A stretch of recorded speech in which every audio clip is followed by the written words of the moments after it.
ഈ അതിദാരിദ്ര്യവും അറബി നാടുകളും അതിനെക്കുറിച്ച് ഒന്ന് സംസാരിക്കേണ്ടത് ആവശ്യമാണ്.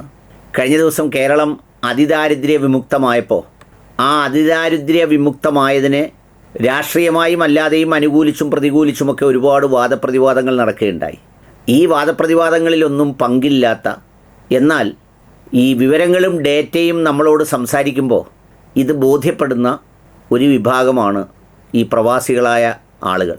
അല്ലെങ്കിൽ ജീവിതത്തിൻ്റെ ഒരു കഷ്ടപ്പാടിൻ്റെയും പ്രയാസങ്ങളുടെയും ഒരു നരച്ച കാലത്ത്, അതായത് കാളവണ്ടി യുഗത്തിലും അതുപോലെ തന്നെ എന്താ അതിന് പറയണമെന്നറിയില്ല, കള്ളിമുണ്ടിൻ്റെയൊക്കെ കാലത്ത് ഈ നാട്ടിൽ നിന്ന് പ്രവാസികളായി മറ്റ് നാടുകളിലേക്ക് പോയി അവിടെ നിന്ന് അവർ സമാഹരിച്ചത് വീടിൻ്റെ കഷ്ടപ്പാട് തീർക്കാനും പ്രയാസങ്ങൾക്കും നാട്ടിലേക്കുമൊക്കെ അയച്ചയച്ചയച്ച് ഒടുവിൽ അവരുടെ ജീവിതത്തിൻ്റെ പല കാര്യങ്ങളും നഷ്ടപ്പെട്ടുവെങ്കിലും പിന്നീട് വന്ന തലമുറ തെളിഞ്ഞങ്ങനെ കയറി വന്ന ചെറ്റക്കൊട്ടിലുകൾ, കോൺക്രീറ്റ് വീടുകളായ വെളിയിട പ്രദേശങ്ങളിലെ വിസർജ്യങ്ങളിൽ നിന്ന് വീടുകൾക്കകത്ത് കക്കൂസുകൾ സ്ഥാപിക്കുന്ന അവസ്ഥയിലേക്കെത്തിയ, പിന്നെ 3-4 അടുക്കളകൾ രൂപം കൊണ്ട, വാഷിംഗ് മെഷീനുകളും AC-യും ഫ്രിഡ്ജും പിന്നെ വർണ്ണനിറമുള്ള TV-യും ഒക്കെ പ്രത്യക്ഷപ്പെട്ട ആ മാറ്റങ്ങൾക്ക് കളമൊരുക്കിയ കുറേ മനുഷ്യർ ഈ അന്യനാടുകളിൽ നിന്ന് ഈ വിവാദങ്ങളൊക്കെ ഉണ്ടായപ്പോൾ ചില കമൻറ്റുകളിലൊക്കെ ചോദിക്കുന്നുണ്ടായിരുന്നു,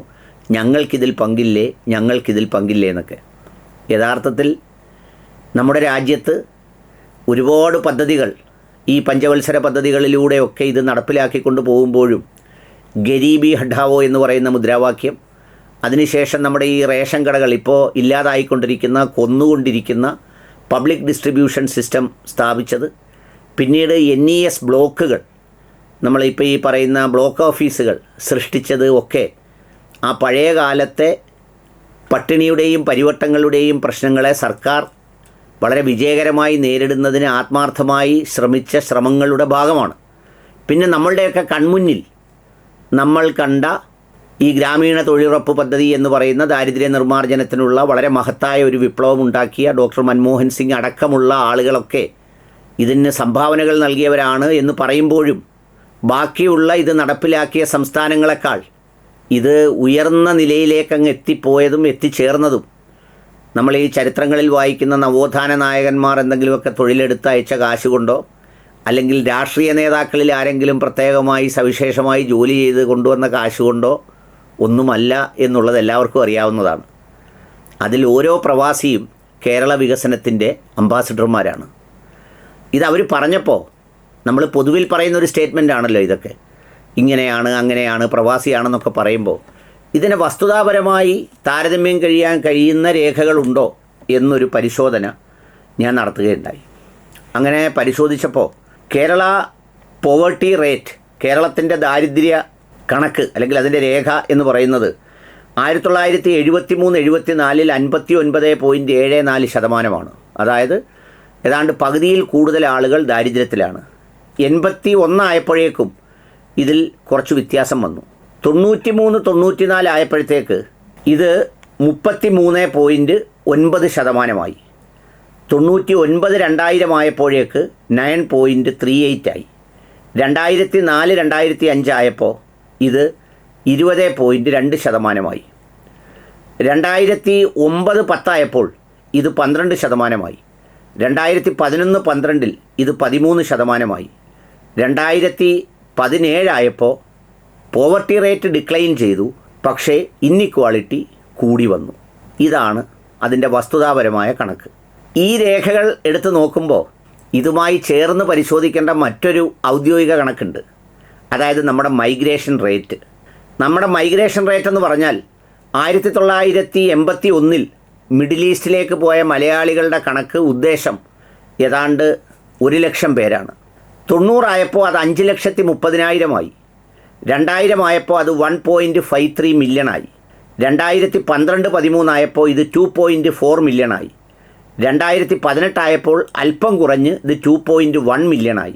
2023 ആയപ്പോൾ ഇത് 2.2 മില്യൺ ആയി. ഇത് പ്രവാസി ട്രെൻഡിൻ്റെ കണക്കാണ്. ഇതിൽ 90% ആളുകളും പോയത്, മലയാളികളും പോയത് മിഡിൽ ഈസ്റ്റ് രാജ്യങ്ങളിലേക്കാണ്.